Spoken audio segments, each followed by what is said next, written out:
chivalry. Rap ruler, you can ask Buddha. Right jab like Sam Judah. Oh, is it? Every member on my team is a shooter. Tight like a room, no room for him to.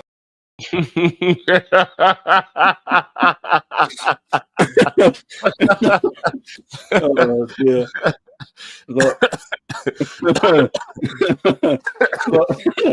Not enjoying himself on the beach there.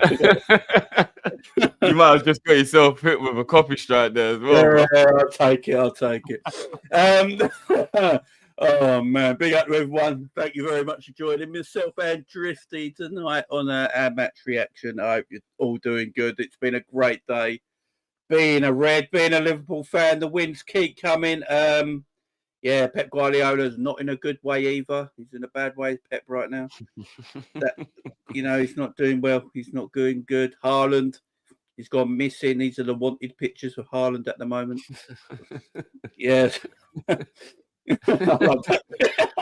Picture's just mad. Loads of stuff to talk about. But Drifty, how are you, man? Bro, it's been a good day, man. It's been a good day, bro. Been a good day. The only thing that could have made this weekend better is if West Ham had taken points off Arsenal. But other than that, it's been a good weekend, man. It's been a good weekend. I'm happy. I was watching back some of the match reaction stuff. Me and Matt was chatting for about maybe half an hour after we finished live, just talking about the game and stuff. It's been good, man. It's been good. Exhausted, physically, emotionally, mentally. But it's that good kind of drained feeling rather than that horrible drained feeling. Do you know what I mean? So. Oh man, yeah. It's like when you shoot your bolt and you're knackered, but you're all good. Yeah. Get up and go clean yourself up. Nah, man, I'm tired, man. Where's the curtain? That's me a wet wipe. Fucking wet wipe. Oh dear. Oh man. Let's get into this, guys. So Liverpool win 2-0 today against Man City. To go 9 points clear of Arsenal and 11 points clear of Man City. It's only December the 1st, which is absolutely crazy. But me and Drift did try and tell the world, but no one listened. That special things might happen this season. No one wanted to listen. Now, I don't know about you, Drift, but I know Man City are in a bad way at the moment. And I was on the Sam's channel on Friday night chatting about this. I was still a bit worried about this game because it is Man City at the end of the day. They still have talented players. You never know if we're the game that gets them going sort of thing and gets them on track again. But it never happened, did it? I've never seen us dominate City like we did today. It's just a picture-perfect display. Yeah. I mean, what I love about how everything went today is when you think about how we normally run with like situations and you look at like Man United games in the past and stuff like that, what you got to remember is it isn't always as easy to do what you're supposed to do on paper. And what I love about what we did with the Real Madrid game and the Man City game is we did what we're supposed to do on paper, which at times as a Liverpool fan, we all know isn't the norm.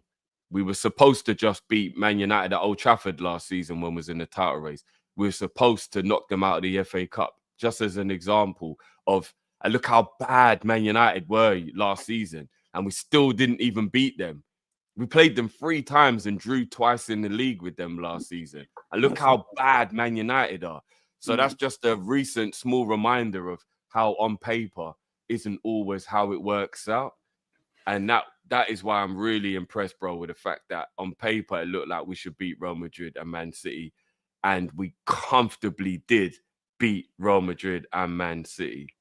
And if I'm not mistaken, in 2009, when we beat Man United and we beat Real Madrid back-to-back within a week, did we not also win those games 4-1? Was that not 4-1, 4-1 as well in those 2 victories?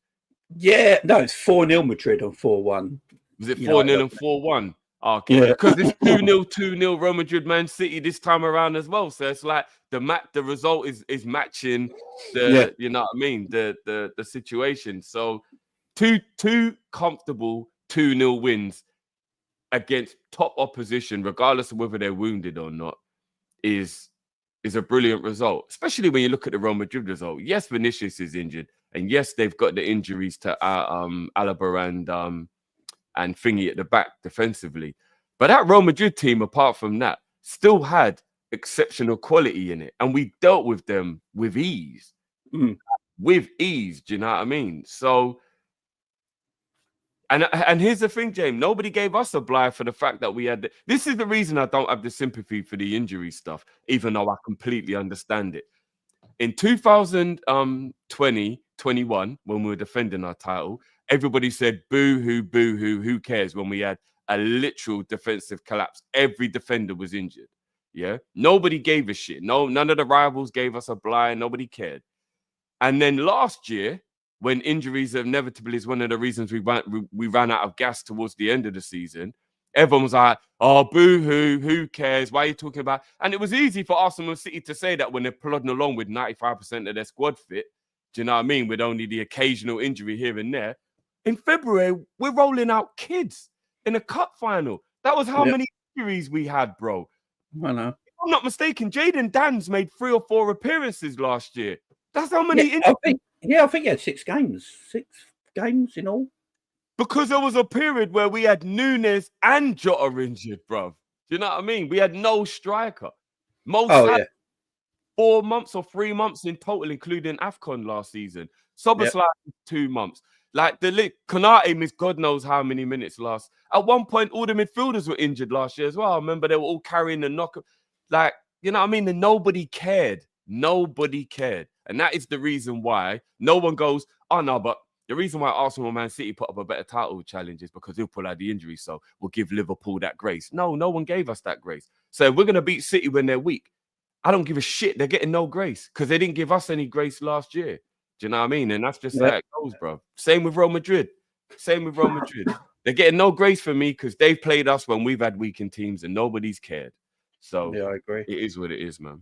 And I don't even think that City have had that many injuries compared to us today.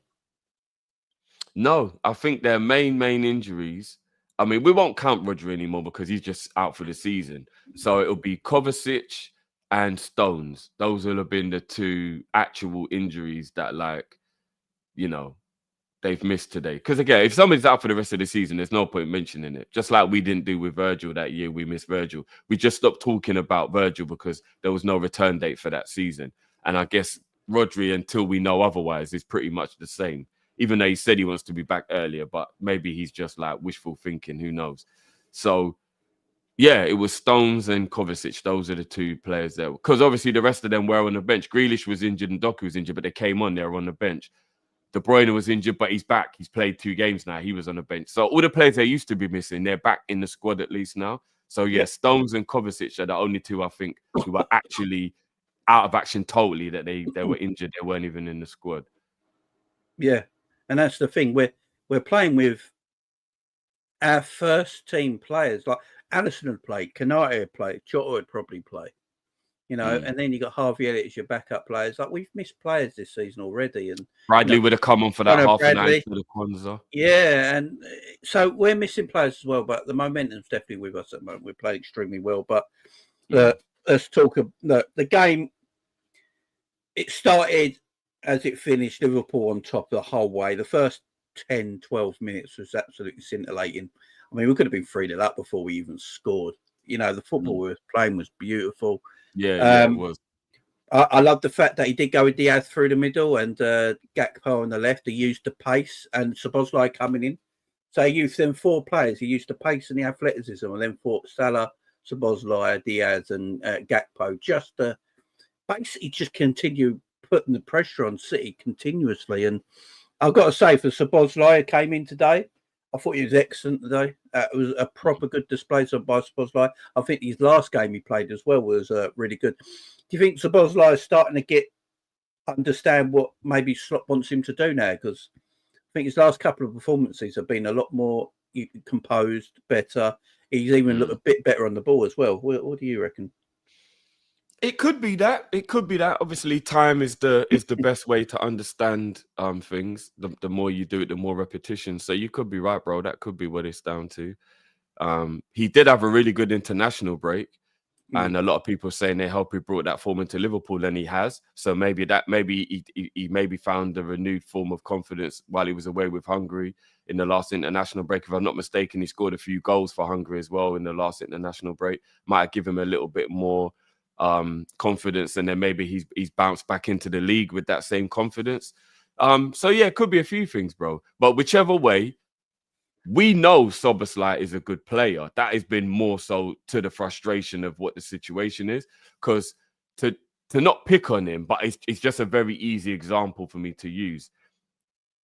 Because I rate him.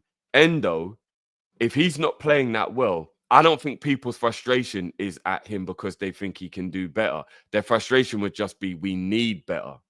And therefore, you feel the energy is different from the criticism. But with Szoboszlai, the criticism is because he can do better.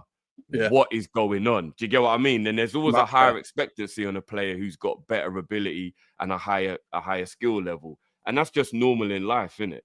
Do you know what I mean? I remember when Van Dijk had that bad season, which was probably still an amazing season by most people's standards. It weren't even that bad, really, was it? It was just because the whole team was crap and we finished fifth. Do you know what I mean? But if you'd have gone back and looked at Virgil as an individual, it was probably better than 85% of the other centre-backs in the league that year. Do you know what I mean? So when you have your own standard based on your own ability, which Szoboszlai has, then that is what you're being judged to, you know. Definitely. And the frustration has always been that. So if he can find the form, we know he's got the talent. He just needs to find the form, find where he is, find where he fits in, and then hopefully everything will go from there, man. Yeah, I was really happy with Szoboszlai today in his performance, and happy for him as well that he put up a performance like that against a top team as well today, even if they are in a losing rut at the moment. You know, and he showed his ability and what he can bring to this football team, and also it allows, when you've got players playing like that, it allows Slot to rotate that midfield. You know, Curtis Jones has pretty much done nothing wrong. Left out today, brought Szoboszlai on. To use more of his energy and pace, I would assume, in that midfield to overrun City. And then Curtis come on and did his thing. You know, there was Curtis started taking the piss. You know, that's what I love about Curtis, man. I know some people don't like it about Curtis's arrogance drift, but I actually like it. I like Curtis's arrogance, you know. You have to have that to be a top player, innit? Do you know what I mean? You have to have a bit of that arrogance, a bit of that swagger about it.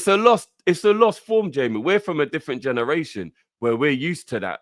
Do you know what I mean? People who are like 25 and under, especially, they've been brought up so much on a system way of playing football that it probably scares them when they see people with that freedom.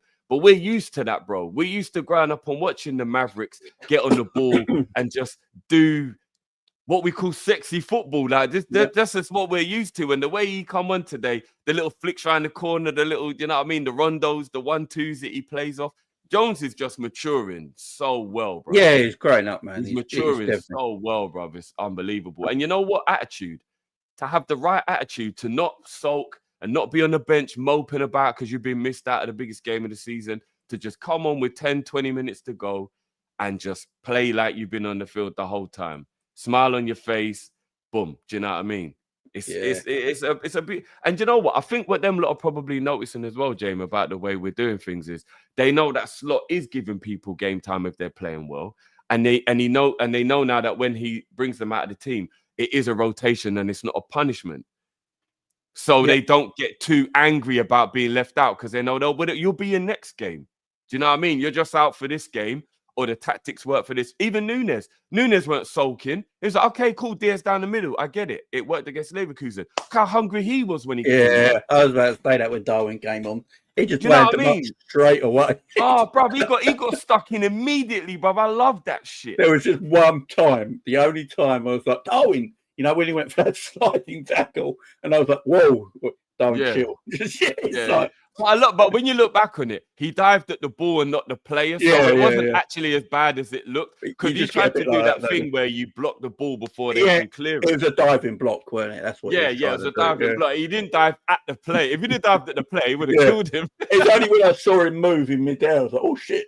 Yeah. He would have killed him if he'd have dived at the player. I'm a striker, James. I've done that so many times. Yeah, where you feel like you can do a pass. sliding block before they get to clear it. I've done that so many times. No, he came on with so much energy, man, and so much enthusiasm, and made a difference. He was the reason we got the penalty. To be fair, He's the one who won the ball back. Yeah, he won the ball back. Diaz couldn't handle him, and Luis Diaz went and got the penalty. Although City fans think that Diaz jumped over the keeper and it wasn't a penalty, but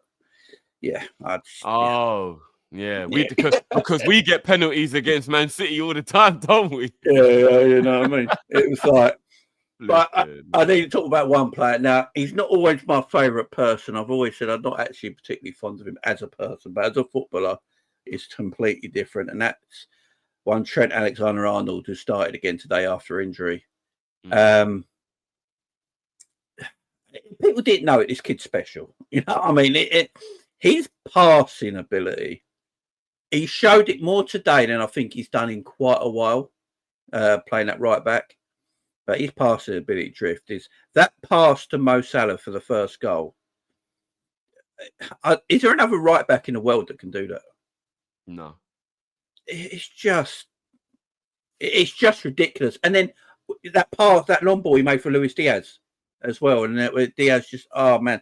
Trent again today drift. I thought Trent was excellent defensively as well, which he might not get praised for a lot, but I thought defensively he was excellent today, considering he's been out of hamstring.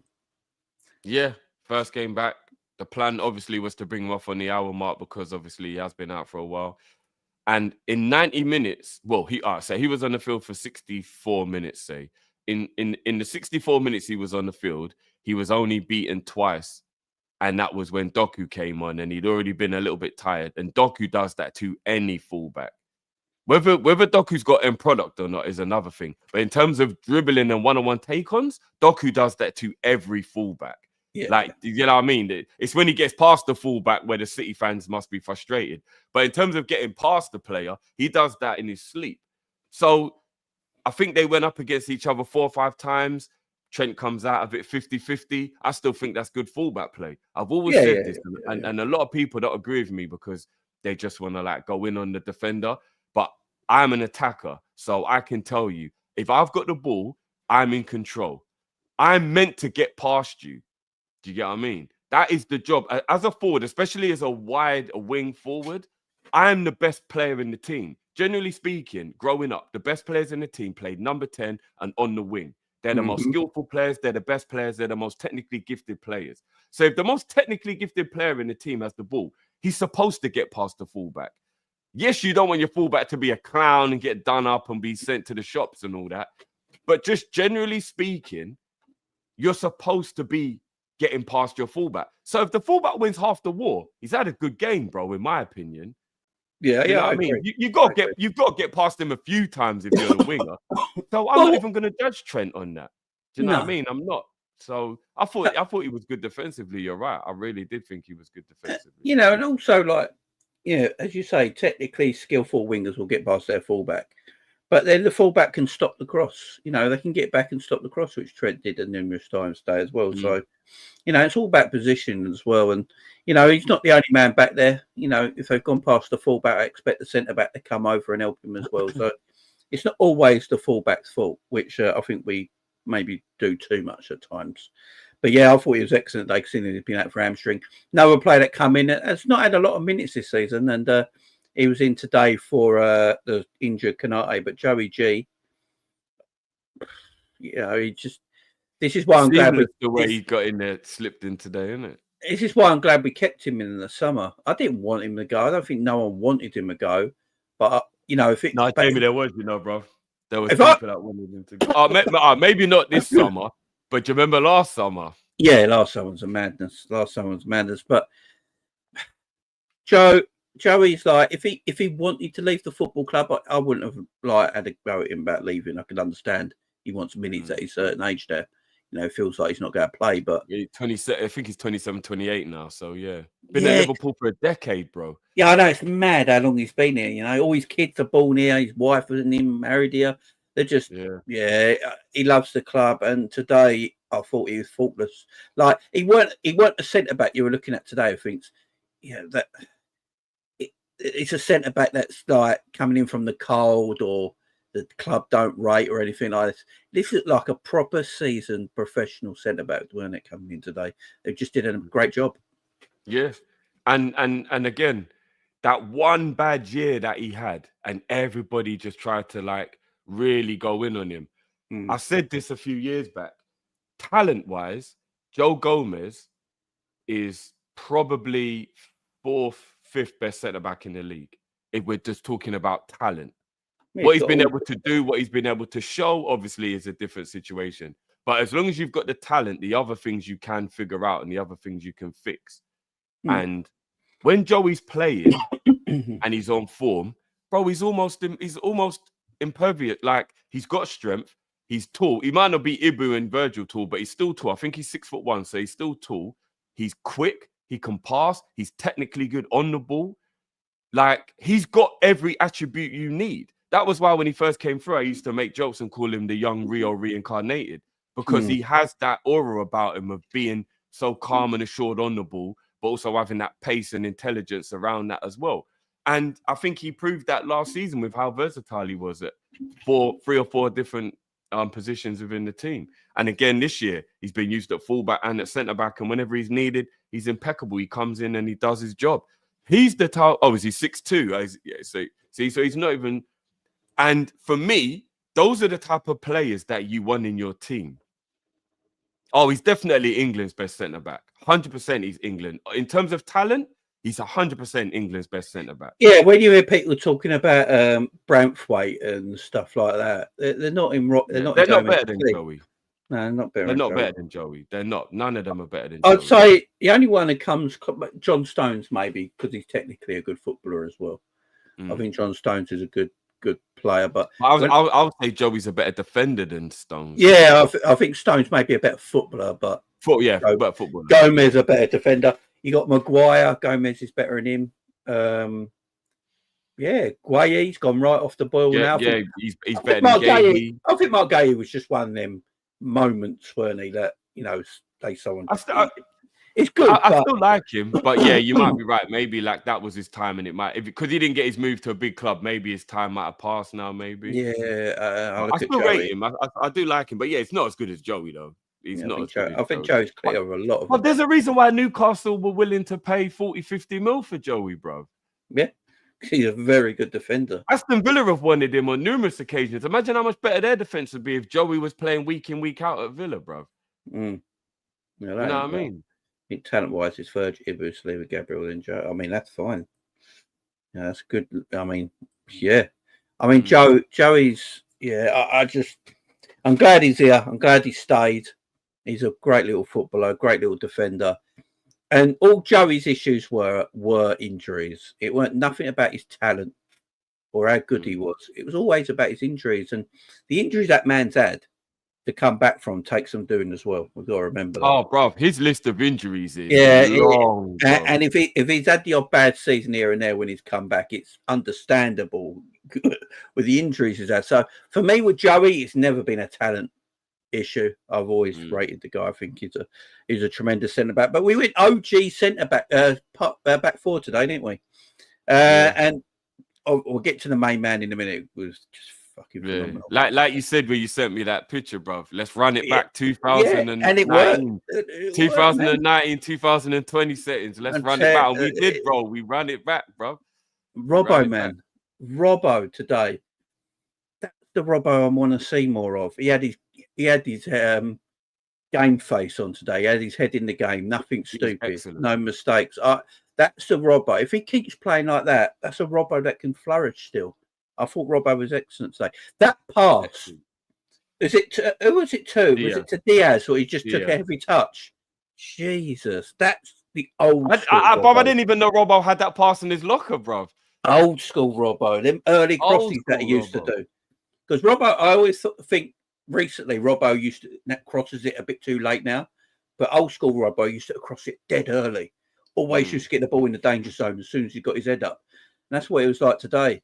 You know, and his defending was excellent. I thought, I know Robbo's came for criticism. I thought he was actually good against Real Madrid. I know he gave away the penalty, but I thought the rest of his game was actually pretty good that game. So hopefully Oh, so it was Gakpo. The people are saying it. Not was it Gakpo? Was it Gakpo? Because normally he's good at making those beautiful looping kind of cross through balls in the air. But that was the first time he did it like waist height and below. I didn't know he had it in him to do like waist height and below type whip passes like that. Do you know what I mean? But no, brother, you're right. And this is another reason why I think people, I'm not claiming to be some all worldly knowing over anyone else, but like I just see things sometimes, and I want people when I say things to kind of listen more to what I'm saying rationally rather than emotionally. Everyone was telling me Robbo's done, Robbo's done, Robbo's done. Get rid of him, he's not good enough. And I'm arguing with people, no, Robbo's the perfect squad player now. He's got to that part of his career where he's a perfect squad player because he can pull performances like that out when you need him. You need that type of experience and that level of ability for every now and again. So if we buy another left back, James, and Robbo only plays every 4 or 5 games, so he's rested and he's chilled, and you know what I mean, he can come in fresh in games, you'll get this Robbo. Obviously playing in, week out. He's 30 now and he's been ran into the ground. His performances are going to dip. But if you've got him in the squad, you have him in the dressing room to be that extra winner in the dressing room and to have his vibe around the chair. But then every 4 or 5 games he comes in and then he gives you a game like that, or a couple games in a row here and there, a couple cup games. Bro, he's an asset to the team. This is why you don't get rid of good world-class players just because they get old. You just find a new role for them, bro. That's what you're supposed to do. They don't become your reliant, but they still have some role. Look at Fernandinho. When he's 36 by the time he left. Because he still had a role to play in the team at 36 years old, bro. Yeah, you do. And I've been saying this for a while now, is that Robbo's the one I'd keep out of him and Tsimikas if one of them's got to go. Because I like Tsimikas as well. I just feel like Robbo, he'll give you that more leadership as well. And, you know, I do think behind the scenes stuff is important. Yeah. I really do. I know a lot of people don't like that saying, but I do think it is good to have players around your team that will play minutes, that won't be pissed off if they're not playing enough, that won't be a headache to the manager, but they still pick me up to the team. You know, and I think that's important to have around. And I don't think Tsimikas would be like that either, but I just feel like Robbo is the one to know. Talking about how to make OG. So, merch. So, this is Salah merch that my wife made. So, this is Salah merch that my wife made. We got Virgil merch and all that on the way as well. So, this will be all up for sale soon, guys.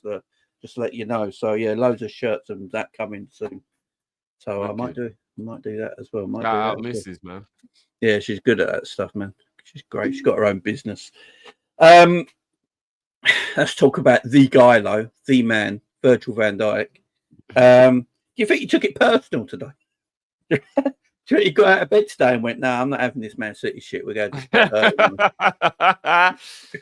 It is like, look, first title race where I'm the captain. Well, no, technically second, because obviously last year we were in the title race. But he's like, yeah, we got to get this done now. We got to get this done. He was impervious.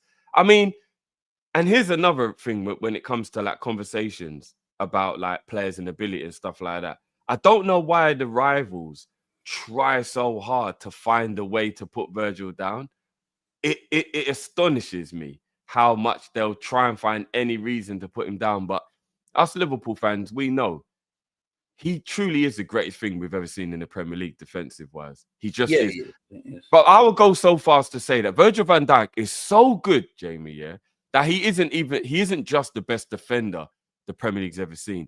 I think he might go in like the top 20 best players ever, period. Like no matter what position they are, or no matter what, you know what I mean? Like, because we can't just always just do the defender midfield. Sometimes you just got to say player and be like, who do you think the best player is? And Virgil must go in the top 20 of the best all-time players to ever play in the Premier League. Who is better than him at what they do? And who has got more all-round ability? Not many. Look, people forget with Virgil that he was actually really good at Southampton as well.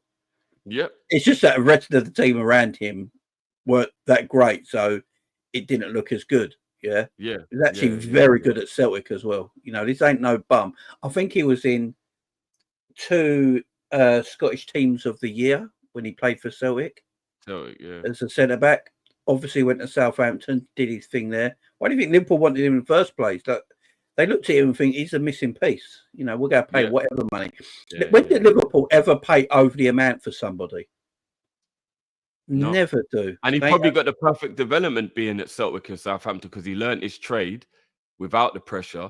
Then once his ability was at its maximum, he came to Liverpool to fulfill his potential. It was, you know what I mean? Because some people will say that coming to Liverpool at 26 was a bit of a late move. Do you know what I mean? Like, people would say like that's quite a late time to make your move to a big club when you're a player of his level. But, you know, he learned his trade, he did his thing. And no one was, maybe people weren't even willing to take the risk because Southampton buying him from Celtic. A lot of people are saying your Arsenals and your Liverpool should have took him from Celtic and not even have let him have that 2 years at Southampton. But everybody was a bit and ahhing, and then Liverpool saw him in the Premier League and went, no, we're having this. We're having this. There's no way we're letting him go to anyone else. We're having this. Yeah, he's top drawer, man. He's absolutely top drawer. The way... I don't think I've seen a better one-on-one defender in the Premier League like ever. No. Like, he's one-on-one defending. Has anyone actually ever gone past him on a one-on-one situation? Maybe once I can think of, maybe. I mean, do you know how mad that is? Like, literally, do you know how mad that is? And considering the way we played since he's been at Liverpool, which is with the high line, which is more risky, where you like, and he wants to play one-on-one. Can you imagine? But it's the reason why whenever people try and have an argument with me about anybody being better than Ibu and Virg, I'm like, no, because Ibu and Virg can play in any system. And I'm not saying these other players aren't good, but if you go and take Man City's defenders, Arsenal's defenders as an example, you go Saliba, Gabriel's a pairing, and then you go Diaz and Akanji or Diaz and Stones. They're probably like their 2 starting lineup centre back. If you play them on the halfway line like Ibu and Virg have for the last 2 or 3 years, they'll get destroyed. They would actually get... Do you know how many red cards Gabriel and Saliba, Diaz and Stones would be getting if they were constantly on the halfway line the way our centre-backs are?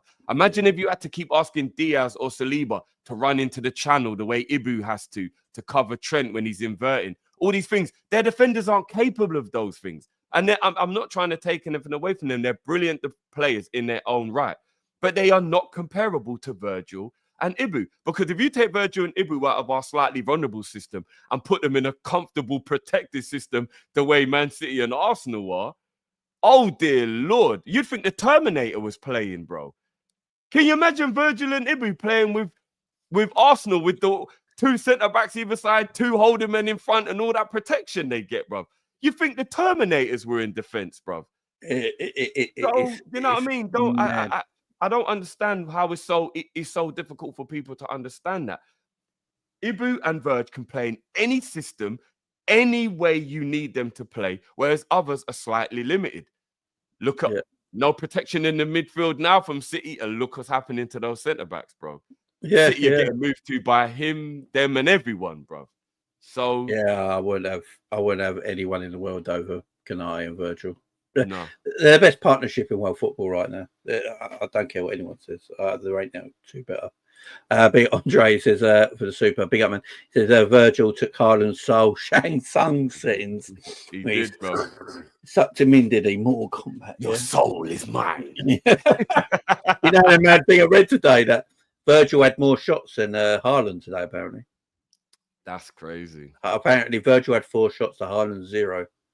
Again, me and Drifter said... Did Haaland actually not get a shot off in the end? No shot, man. Fucking hell. And we've said this, elite goal scorer, but man, as a footballer... Yeah. Yeah. And you know what? There's no shame in even... You know what I mean? There's no shame in that. He's an elite goal scorer, but he is a basic footballer. And there's no shame in it. At least he's elite at something. Not many people get elite at anything. Yeah, Roy Keane said it. Elite finisher, championship level footballer. Yeah.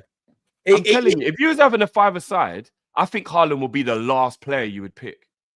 Virgil had more XG. I think Virgil had more XG than actual Man City today as well, which is kind of mad. Right, that's mad. Yeah, he was just different, man. He's such a good centre back. He's passing the way he pings it onto most chests from 70 yards, and no one can stop it. I think Neville was saying in commentary today, like, he does it every time, but no one stops it. Why does no one stop it? It's because you can't. Because if you go and press Virgil to do it, then Virgil will just play it inside into like the midfielder's feet, and you leave openings. It's like you got to just let him do it. It's just, and he must be intimidating. Yeah, he's a unit, and apparently he smells great. So what you gonna do? What you gonna do? He's just the perfect specimen of a footballer. It's mad, bro. He doesn't sweat. His hair never comes out of place. Crazy. His kit looks like it's really clean. I know they don't have to change kits for Virg. They just give him the same kit he had on last time. Do you know what I mean? Because it's not even dirty. Virg takes it home and brings it back. There's no doubt about it. You know what I mean? Now, Virgil's different. Give it a quick dry clean and he's good to go. But as good as our defence and our back four have been all season, it helps when you got Ryan Gravenberch in front of him, Drift, at the moment. Yeah. And what Slot's done here, I don't know. Like, look, we didn't know what he was going to do. You know, we had no idea what we were going to do with Gravenberch, you know. And Slot came in. He wanted Zubimendi. He made that obvious. He made that very clear. But as soon as he couldn't get him, he went, you know what? I've got Gravenberch here. And I know his strengths. And I know what he's good at. He's put him in that sort of DM role. He's not your traditional DM. But my God, the protection he gives, the work rate he goes through, Drift. Like, I noticed it today, watching the game so closely today, that he's everywhere on the pitch. Like, literally everywhere. Like, at one time, he's intercepting a ball on the edge of our box. And then 2 seconds later, he's doing a sliding tackle on the halfway line. Then seconds later, he's dropping the shoulder and running past Foden and giving the ball into the strikers. The rebirth of this man. But if people know Gravenberch, would know the talent he had anyway. Now he's shown it, Drift. And what do you say about Gravenberch, man? Because I just think he's been superb. No, he has. He's been exemplary, bro. Best midfielder in the league this season, in my opinion. And it just goes to show you, man. I remember there were quite a lot of people disgruntled with Gravenberch last season. And it's not an I told you moment, but it's just when you try to help people to understand that they're being a bit over the top with things. I remember there was a certain point during last season, I just asked everyone to just have a bit of calm and chill and just wait for him. Just wait for him. He had a whole season where he didn't play much football at Bayern Munich. And it kind of, disturbed his momentum. Then he had a summer where he didn't have any preseason, came to Liverpool with no preseason. We were in a bit of a mess, brand new midfield. And he was finding his feet. He's young. Remember, he's only 22, James. He's 21 when we bought him. He's a kid, yeah. He's still young, bro. So he was trying to find his feet, dealing with all the stuff and rare. And I remember saying, guys, we'll see the best of Gravenberch next season, man. Just stop worrying, chill. And now this season, we're seeing the best of him. And if anybody remembers, this is what's crazy. I remember me and Matt making a point of this last season, that this is how weird life is. Because he spent a year at Bayern Munich, everybody forgot how good he was. And people didn't really get excited about signing. But a year before that, when he was still at Ajax, everybody felt like he was an unattainable dream signing because of how good he was. So it's like people forget what he was like when he was at Ajax. It's like they just remember the Bayern Munich year when he didn't do well, and they're like, it's just Gravenberch. And it's like, no, guys, you do realize that Ryan Gravenberch, when he was at Ajax, was in the category with all them other young superstars, the Florian Wirtz, the Shirkies, all the young players. Gravenberch was in that category. That was what got him his move to Bayern Munich. Do you know what I mean? So I think people forget these things so easily, bro. And now Slot has just come in. He's like, I know exactly where to play you. I already know you got the talent because he's Dutch. Of course, he knows who Gravenberch is already because he's Dutch and he's grown. You know, he's seen Gravenberch grow up in front of him in the Dutch league. So he already knew who he was. So he's like, I know exactly what to do with you. Yeah, it's like that in the press conference after Real Madrid, and someone asked him, is Gravenberch the new Tony Cruz? And he went, no, because he's Dutch. Yeah, that was the perfect response, bro. No one had a response. I love Slot, man. I'm going to get the Slot in a minute. But yeah, Gravenberch is what a game, what a performance by him. And he can't do it without his mate next to him, Alexis McAllister. But I think he's had the best week he's had all season so far, in my opinion. The Real Madrid game and this game today.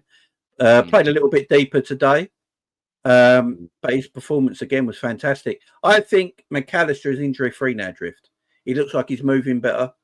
Looks like he might not whatever be he in was pain now. suffering with. Yeah, whatever he was suffering with. This week, he just seems to have gone up a level.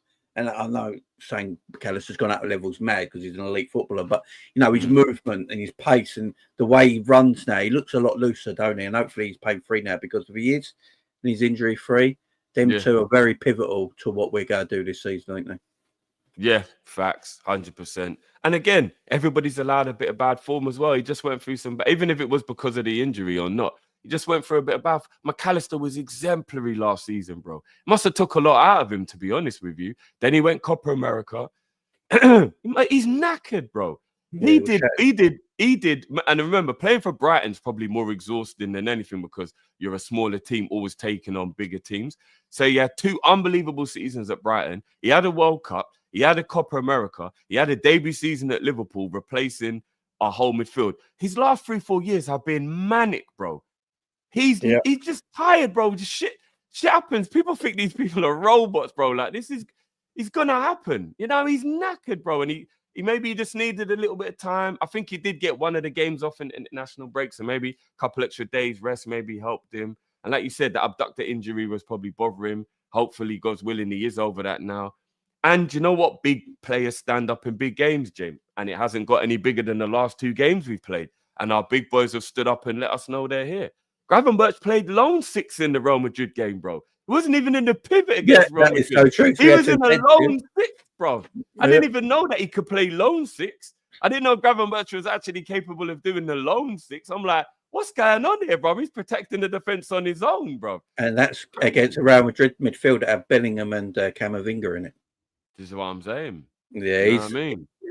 Yeah, McAllister and Gravenberch they're pivotal to everything we do, and we've got to look after them as well. And I think Slot is rotating the midfield actually really well. And we have got players there, and Curtis Jones can come in, Endo can come in.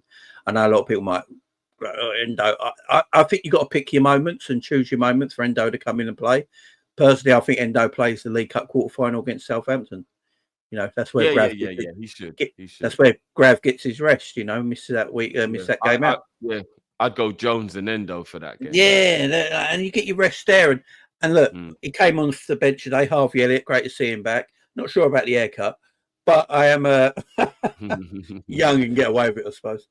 But I'm so happy to see the kid back because I love Harvey Elliott, man. He's a tremendous little player. So. Yeah, having him back now as well gives us more rotation in attacking third of our midfield as well. Mo Salah, though. Mo Salah, I don't know what more we have to say about this guy. It's hard to keep praising someone constantly when they're just at the top of their game right now. And look, is he in the game completely for 90 minutes every match? No. But does he have to be? No. You know what I'm saying? He doesn't have to be at his age now. Look at the greats. Look at the Ronaldos, the Messis, and all the greats of recent years. They're not always in the game for 90 minutes, but they pick their moments. And that's what world-class players do. They pick their moments.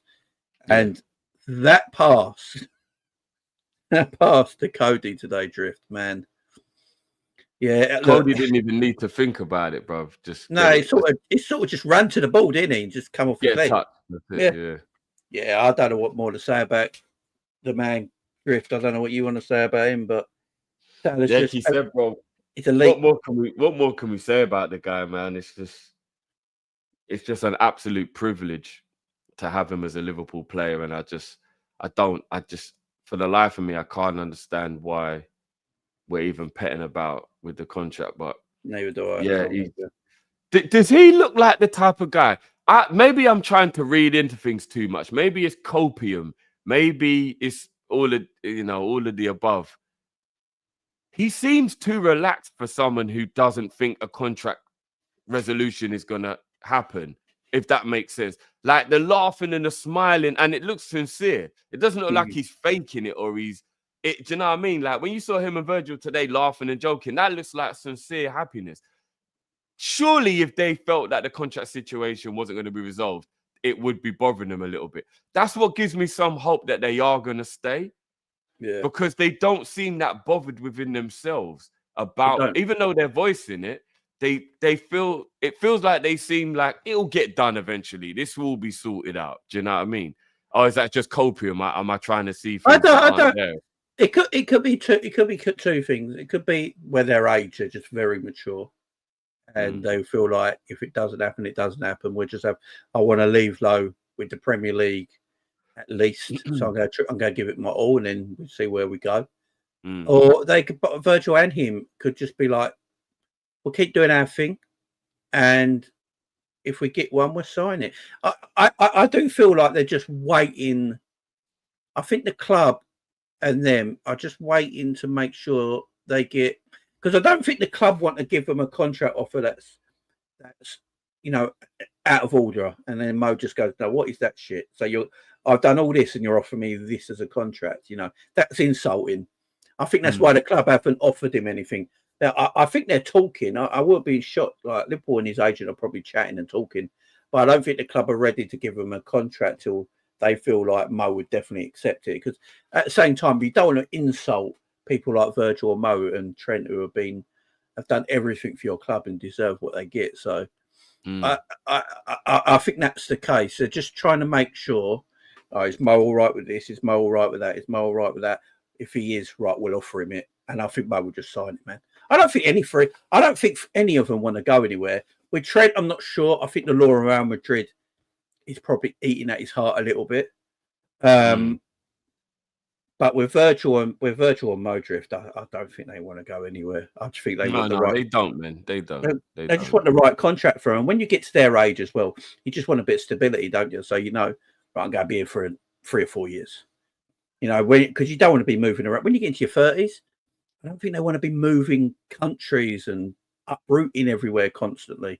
Especially when you live somewhere for so long and your whole family's settled.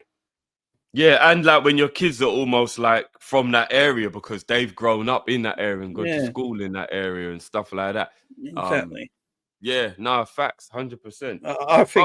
I think one of them will be done. I think one of them. I think Virgil's the easiest. Virgil's the quietest recently, which tells me something's happening with Virgil. So I think Virgil's the one who wants to stay the most as well. I've always said it. I think it is the easiest to do as well. Yeah, and you got to remember, at 33 years old, as you was just saying, when you're so settled, it's probably a little daunting and annoying that the thought of having to uproot and go to another team and then try and prove yourself again at that age. I think a lot of people forget, if you've already played at the highest level, it can be a little annoying to have to go to another team of a certain level and prove yourself all over again. When you're at a stage of your career where you just want to be coasting, you don't want to be 33, 34 and still having to prove yourself. Do you know what I mean? Like that's a bit of an annoying scenario, really. So, yeah, I don't know if it's copium, but I think all three stay. But it looks to me like they kind of know. Because maybe it's because this is also I was thinking. Maybe they've got the casualness of understanding. Like if I just give up on my end of the and give up my principles and just accept the 2-year deal instead of a 3-year deal, then I'll just prove myself and then we'll talk again in a year's time. And then I'll be like, am I still not good enough for that extension? And then we'll go from there. And at least then they have the contract and they're staying. Maybe that's why the players are so relaxed, because they know in the back of their mind there's an offer that if they want, they can take. It's not what they want, but it's good enough that if they just relax a little bit, I'll take that then. And maybe that's why they're a little bit more, because I'm sure it's just the club saying they only want to give 1 or 2 and the players want 3. I reckon that's what it is. I think Virgil and Salah both want 3-year deals and the club are only willing to offer 1 to 2-year deals. Yeah. I reckon that's what it is, personally. I can always see the club's point as well, because they might feel like 2 of our players are 33 and 32. If Salah signs a new deal, he will be 33, I think, by the time he signs a new deal.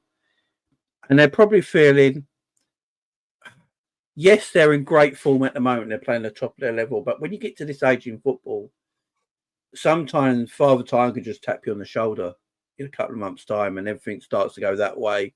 And you're on big contracts and they can't really get rid of you. It's difficult to ship you out when you're on a big contract. So from a club point of view, if you look at it financially, like clubs will, I understand it. But from a fan's point of view, I'm like, give them the fucking money. I mean, that's what I don't want them going anywhere, especially them two. Salah and Virgil and Trent. They're all very important to the football club and what we're doing. There's no way Slot wants to lose either of them, man. No way. If I saw Salah and Virgil playing in another kit, it would break. It'd kill me.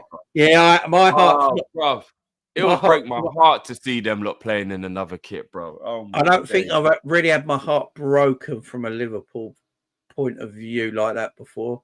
When Stevie left, I mean, Stevie was coming to the end of his career in a way. So I think he only had 1 year in LA and called it quits, didn't he? So Stevie left us at 35, and he was ready to retire. He only had a year left in him. He's ready to hang up anyway. So that weren't too heartbreaking. But if Salah and Virgil leave when they're still in their prime, for me, that'd kill me, man. I wouldn't be able to watch them play for other clubs. I'm telling you that right now. No. I wouldn't be able to watch it. Cody Gakpo, again, big club. If you're playing a big club, Cody steps up. He's just got this thing about it. It reminds me a lot of Dirk Kuyt. This Cody Gakpo. He reminds me a lot of Dirk Kuyt. Yeah. Industrious. Yeah, industrious. Always there. Always against the big clubs. He performs well and scores, creates opportunities. Again, I thought Cody was good today. Luis Diaz good through the middle. But look, it's a great 3 points. It keeps us bouncing, and that's the main thing. And look, if we get so that was the 10 fixtures. Oh, sorry, the 12. Is that 12 fixtures? Oh, how many? 8 fixtures. No, 10. 10, yeah, 10, yeah. That's the 10 fixtures.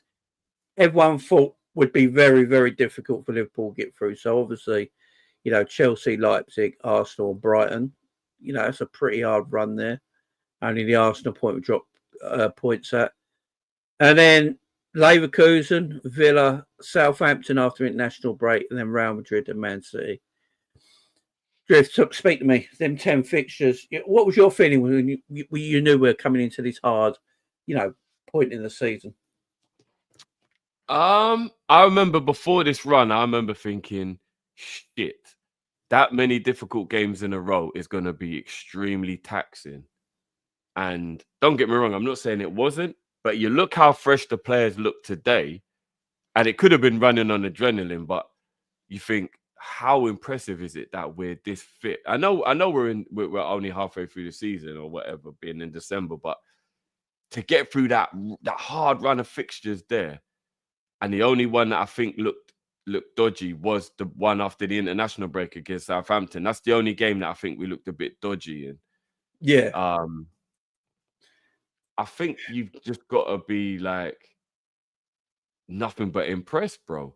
That is a mad string of games. Yeah, look at that. That is a mad, like Chelsea and Leipzig, very good teams. Brighton, you know what I mean? And one of them was away. Leverkusen, very good team, and we annihilated Leverkusen. Villa, they're on a bit of a bad run now, so maybe it doesn't look as good right now, but at the time when we beat them, they weren't in the middle of this rut. They'd only maybe lost one game or something like that when we played them. So yeah, and the Real Madrid and Man City speak for themselves. So, I mean, of course I'm going to be disappointed we didn't beat Arsenal, but maybe it's a good thing to look at that because, when it comes to like putting winning runs together, technically at the moment, we're in a 7-game winning streak. If we beat Arsenal, we'd be on a 10-game winning streak, and a 10-game winning streak will probably end a lot quicker than a 7-game winning streak. So let's hope that we go on to a 10, 12, 14-game winning streak now, and then we'll look back and we'll be like, the Arsenal draw was a bit of a blessing. Yeah, definitely. And if you look as well, the last 5 games, we've only conceded 2 goals, and they came in against Southampton. But I told you we're playing Leverkusen, Aston Villa, Southampton, Real Madrid and Man City, and we'll only go concede 2 goals. No, I'd never have believed you, bro. And all then come in 1 match against Southampton. Bro, not even just that. Let's deep it for a second. If you add up the goals from the other ones, so it was 1 against the 2 against Arsenal, 2 against so there's 2 against Arsenal, 2 against Brighton, another 2 against Brighton, 1 against Chelsea, and then the 2 against Southampton. 9 goals in 10 games. We've only let in 9 goals in 10 games. Yep. Do you know like, and the Southampton game again is a bit of an outlier, isn't it? Letting in those 2 goals in that game. Do you know what I mean? No, Yeah. hold on a minute. Have I miscalculated that? 1, So it's only 6 in the league that we conceded in 3, them games. Yeah. 4, 5, 6, 7, 8, 9. Yeah, 9. Yeah, 9. 9 goals in 10 games.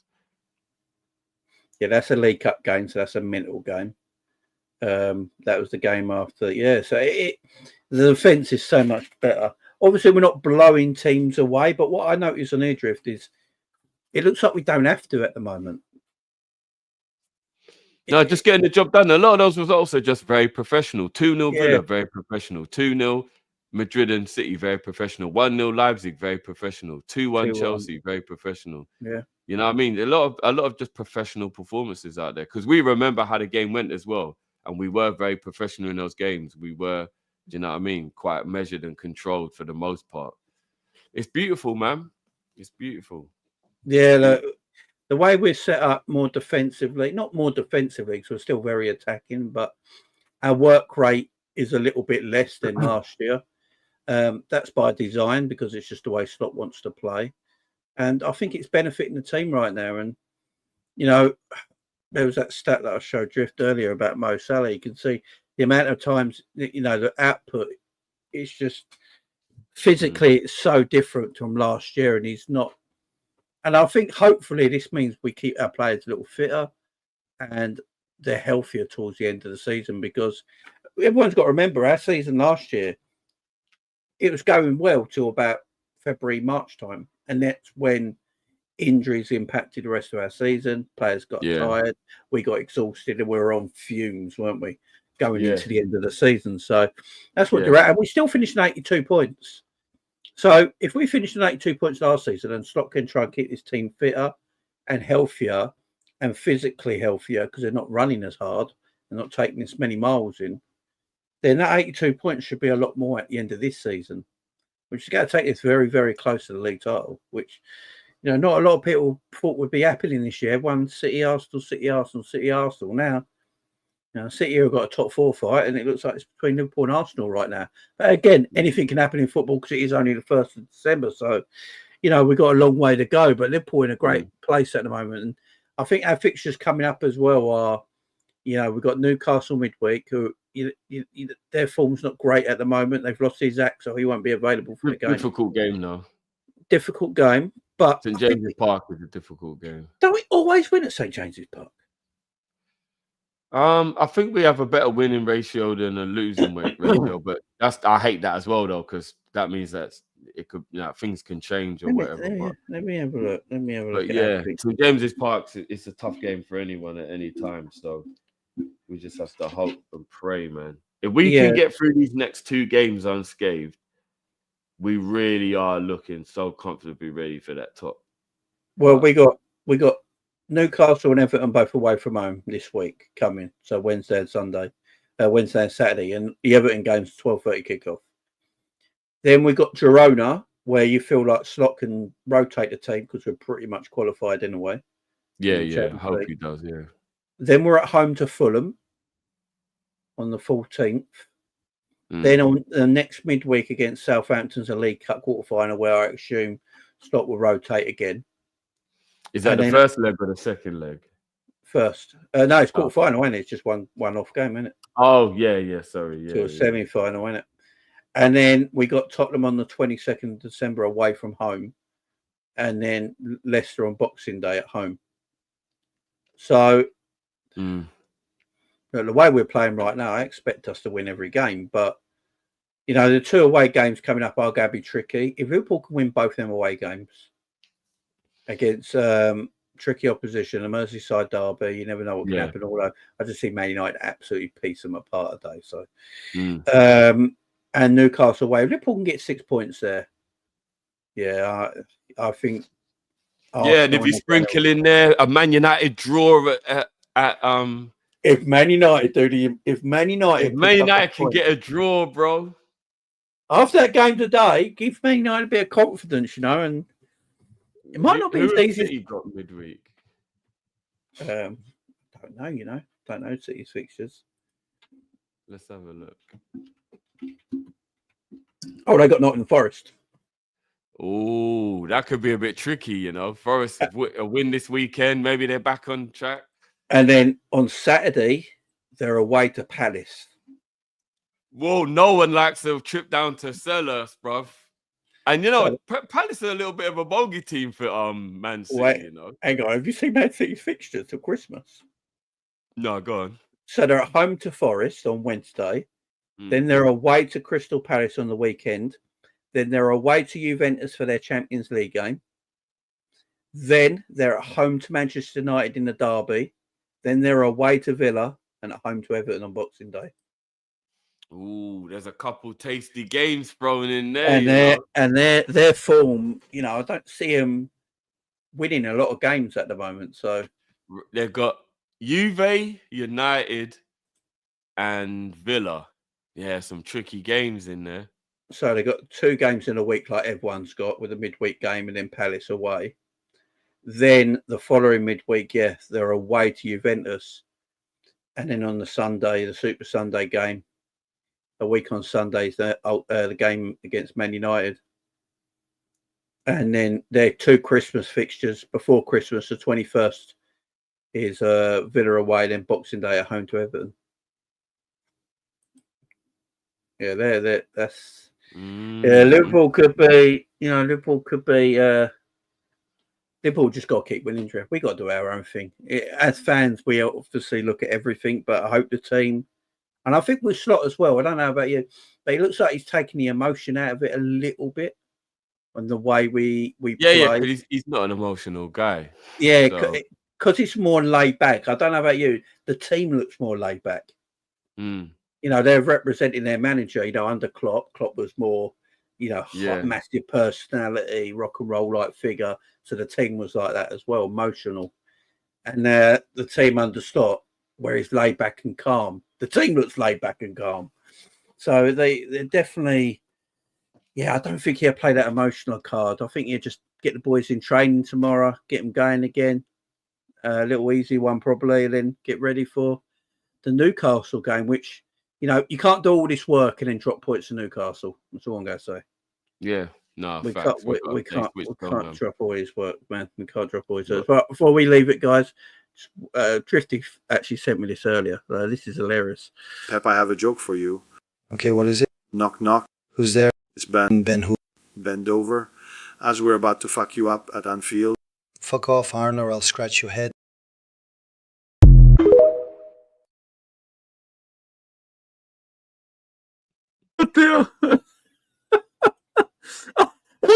Whoever made that? Wild, bro. I couldn't believe what I was watching, bro.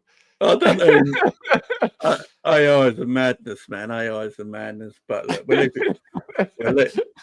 one more time. Harder. Get kicked. Snakes get slithery. Lean in, show y'all the meaning of chivalry. That's so slow. I might have to remix that up and take out the copyright music, Joe. Yeah. That's what I need probably you to would send do. me that. I will. But guys, look, Liverpool have had a great week, and it's ended with beating the champions of England. We've beaten the champions of Germany, and we've beaten the champions of Europe in the last few weeks. And no goals conceded against either of them, by the way. Brilliant. Yeah, this team keeps firing. 9-0 against those 3 teams, isn't it? 8-0. 8-0 against those 3 teams. Mad. That's absolutely crazy. And the team keeps firing. Hopefully we get players back soon as well. Tsimikas on crutches earlier. Did you see that, Drift? Yeah, Liverpool lied to us. I'm worried Ibu's out for 3-4 months and not 6 weeks, bro. If he's out for they time. always lied to us. They said a knock in training for Tsimikas, and he turns up a week later with his foot in a boot, bro. Yeah, come on, man. That ain't no knock in training, bro. Let's hope it ain't too bad for Ibu, and Ibu's back in a few weeks. I think Colin's out. Yeah, look, Bradley. They're saying Bradley might be out now until February. Yeah. They told us at first that he might make the City game or the Newcastle game. Now they're telling us he's out till February, maybe. What the fuck, bro? Yeah, we do it the opposite way around to Arsenal. Right? Arsenal tell you everyone's out for months and they're back the next day. Yeah. Yeah, literally, bro. We do it the opposite way around. When's Jota back? I'm not sure. I think he's meant to be back in training this week. I tell you think- what, you punch her along and you can come back when you're ready, bro. Yeah, I think that he is meant to be back this week.